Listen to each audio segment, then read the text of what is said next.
Hi అండి. Welcome to అదిరేటి రుచులు. ఈరోజు వీడియోలో గుత్తి కాకరకాయ వేపుడు ఎలా తయారు చేసుకోవాలో చూపించబోతున్నాను. చాలామంది కాకరకాయ చేదు ఉంటుందని ఇష్టపడరు కదా, అలాంటి వాళ్ళకి ఇలా చేసి పెట్టండి.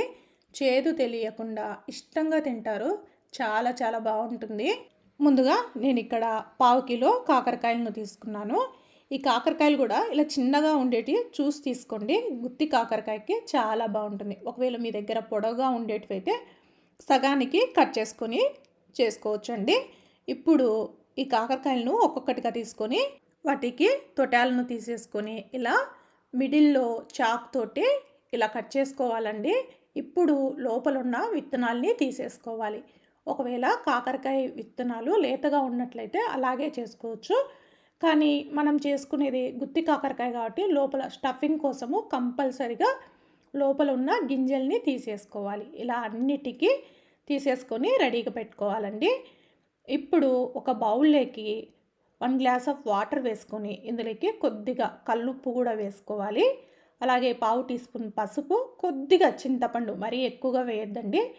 ఇలా వేసుకున్న తర్వాత స్టవ్ ఆన్ చేసుకుని మనం కట్ చేసి పెట్టుకున్న కాకరకాయలని ఇందులోకి వేసుకొని మూత పెట్టి ఒక 5 నిమిషాల పాటు ఉడికించుకుంటే సరిపోతుందండి. మరీ ఎక్కువగా ఉడికించొద్దు. ఇలా ఉడికించుకోవడం వల్ల కాకరకాయలో ఉన్న చేదు తగ్గిపోతుంది. చూడండి, మరీ ఎక్కువగా మెత్తగా ఉడకకూడదు. ఇలా ఉడికిపోతే సరిపోతుంది. ఇప్పుడు వీటిని వెంటనే ఒక ప్లేట్లోకి తీసేసుకొని పక్కకు పెట్టేసేసుకుందాం. ఇవి కాస్త చల్లారే లోపల ఇందులోకి గుత్తి కాకరకాయ చేస్తున్నాం కదా, దీంట్లోకి స్టఫింగ్ కోసము పౌడర్ ప్రిపేర్ చేసుకుందాము.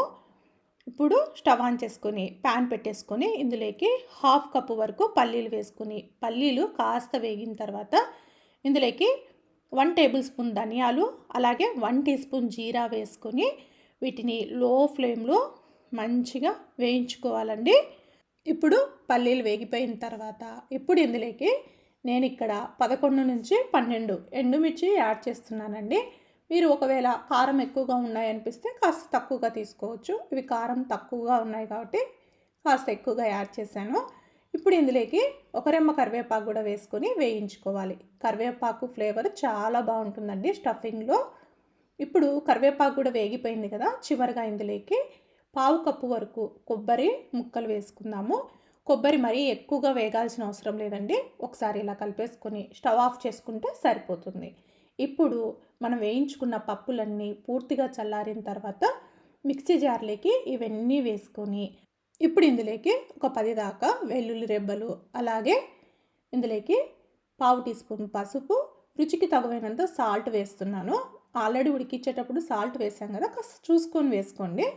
ఇప్పుడు ఇలా పౌడర్గా చేసేసుకొని పెట్టుకోవాలి. చూడండి, మనము కాకరకాయలు ఉడికించాం కదా, అందులో కాస్త వాటర్ ఉంటాయండి. ఇలా చేతితోటి లైట్గా ఒత్తేసుకోండి. మరీ ఎక్కువగా ఒత్తేసారంటే కాకరకాయలు చెదిరిపోయే అవకాశం ఉంటాయండి. ఇప్పుడు ఒక్కొక్క కాకరకాయని ఇలా తీసుకొని ఇందులోకి మనము గ్రైండ్ చేసి పెట్టుకున్న పౌడర్ని ఇలా మొత్తము స్టఫింగ్ చేసేసేయాలి. ఇలా స్టఫింగ్ చేసుకొని అన్నిటినీ రెడీ చేసుకొని పక్కకు పెట్టేసుకుందాం. మనము గ్రైండ్ చేసుకున్నటువంటి పౌడర్ మొత్తము నేను తీసుకున్న 1/2 కిలో కాకరకాయలకి కరెక్ట్గా సరిపోయిందండి. ఇంకా నాకు 1 స్పూన్ వరకు పౌడర్ మిగిలిపోయింది. ఇది మనము ఫ్రై చేసుకున్నప్పుడు యూస్ చేసుకోవచ్చు. ఇప్పుడు స్టవ్ ఆన్ చేసుకొని ప్యాన్ పెట్టేసుకొని ఇందులోకి 3 టేబుల్ స్పూన్ల వరకు ఆయిల్ వేస్తున్నాను. ఈ కాకరకాయలు వేయించుకోవడానికి కాస్త ఆయిల్ ఎక్కువగానే పడుతుంది. ఇప్పుడు ఆయిల్ వేడెక్కిన తర్వాత మనము స్టఫింగ్ చేసుకున్నటువంటి కాకరకాయలని ఇందులో పెట్టేసుకోవాలి. ఇలా పెట్టేసుకొని మూత పెట్టి మధ్య మధ్యలో అన్ని వైపులా తిప్పుకుంటూ కాకరకాయలని ఫ్రై చేసుకోవాలండి. చూడండి, ఇలా అన్ని వైపులా టర్న్ చేసుకుంటూ వేయించుకోవాలి. ఇది వేగడానికి కాస్త టైం పడుతుంది. ఒక 10 నిమిషాల వరకు అయితే టైం పడుతుందండి. కాస్త ఓపిక్గా వేయించుకోవాలి, అన్ని వైపులో టర్న్ చేసుకుంటూ. చూడ్డానికి లెంతీ ప్రాసెస్ అనిపిస్తుంది, కానీ టేస్ట్ మాత్రం అద్దిరిపోతుందండి. చూడండి, ఇలా కాకరకాయలు అన్నీ వేగిన తర్వాత మనం చివరిగా 1 స్పూన్ వరకు పౌడర్ మిగిలింది కదా, ఆ పౌడర్ని ఇప్పుడు వేసేసుకొని ఒకసారి ఇలా చూపించిన విధంగా ఇలా కలిపేసుకొని స్టవ్ ఆఫ్ చేసుకుంటే సరిపోతుంది. అంతేనండి, చాలా టేస్టీగా గుత్తి కాకరకాయ వేపుడైతే రెడీ అయిపోయింది. ఒకసారి ఇలా చేసి పెట్టండి, చాలా చాలా ఇష్టంగా తింటారు. ఎప్పుడు చేసుకునే రొటీన్గా ఫ్రై కాకుండా ఒకసారి ఇలా చేశారంటే సైడ్ డిష్గా చాలా చాలా బాగుంటుంది. మీకు కనుక ఈ వీడియో నచ్చినట్లయితే లైక్ చేయండి, షేర్ చేయండి, అలాగే కామెంట్ చేయండి. మరిన్ని రెసిపీస్ కోసం ఆదిరేటు రుచులు ఛానల్ని సబ్స్క్రైబ్ చేసుకోండి. Thank you everyone.